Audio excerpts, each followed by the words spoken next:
Saat aku jatuh, orang-orang meninggalkanku. Bahkan sebagian orang memanfaatkan kejatuhanku, menjadikanku kambing hitam, juga menfitnahku. Hai, ketemu lagi dengan saya Rin Sastro. Kali ini aku akan membahas tentang kebangkrutanku sampai aku bisa bangkit kembali. Ketika usahaku lagi di atas, banyak banget orang-orang yang mendekatiku. Bahkan orang-orang pengen mengenalku. Rasanya kesibukanku bertemu dengan orang-orang, kemudian berkumpul-kumpul. Tapi saat posisiku di bawah, saya sering pontang-panting nyari genapan saldo hanya 10.000. Dan itu susah banget. Ada yang mencibirku, juga menghinaku, menyepelekanku. Ada nggak yang mengalami kayak aku? Bahkan ada yang menjawab dengan menyakitkan hati. Air mata itu kayak udah gak sanggup keluar saking nyengsek banget. Rasa malu dan lain-lain. Semua jalan kayak ketutup aja. Mengeluh ke orang pun gak bisa. Semua aku pendam. Aku bilang pada diri sendiri, aku harus sabar. Karena gak ada yang mau menolongku. Tiap mau tidur kulihat aku hanya bisa menangis.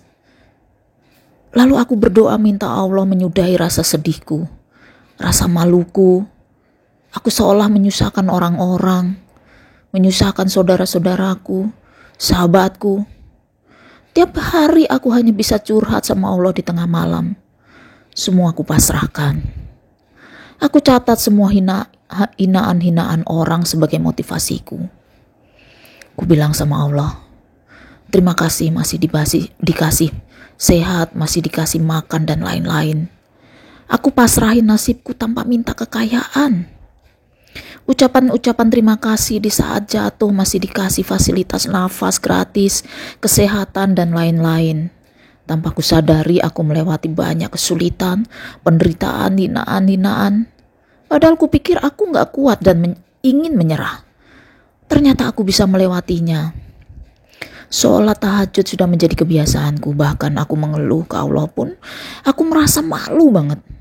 Tapi ketika Allah kun fayakun, tiba-tiba Allah melemparku pada posisi di mana aku sampai bingung menerima rezeki yang berlimpah. Ya Allah, ini kayak mimpi loh.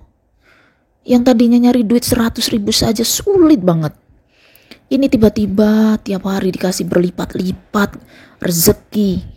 Padahal aku gak meminta segini banyaknya. Aku tiap doa malah bilangnya terima kasih dikasih sehat. Gak minta malah dikasih banyak. Kawan, mungkin ada beberapa di antara kalian yang mengalami seperti aku. Di saat di bawah orang-orang menghina, menyepelekan, sampai-sampai mau nangis saja udah gak sanggup. Rasa sedih, kecewa, campur aduk. Saat itu aku nggak ada keinginan buat kaya atau usahaku semua jalan lagi. Tapi aku hanya berharap hidupku nggak nyasrak, nggak nyusahin siapa-siapa. Tapi ternyata Allah sedang membersihkan hartaku, membersihkan teman-temanku yang ternyata hanya mau dekat aku karena hartaku. Semua ada hikmahnya. Allah nggak mau aku dimanfaatin. Allah mau aku hidup bahagia. Tanpa ada drama-drama dari orang-orang yang berpikir aku tuh bisa dikadalin. Jadi gini kawan, Allah kadang membuat kita jatuh agar kita menyadari banyak hal yang kita tidak tahu. Agar kita bisa terlepas dari pergaulan-pergaulan yang gak bermanfaat. Atau bisa jadi Allah sedang membersihkan harta kita. Atau bisa jadi Allah akan menaikkan derajat kita lebih tinggi tapi dengan hasil yang bersih.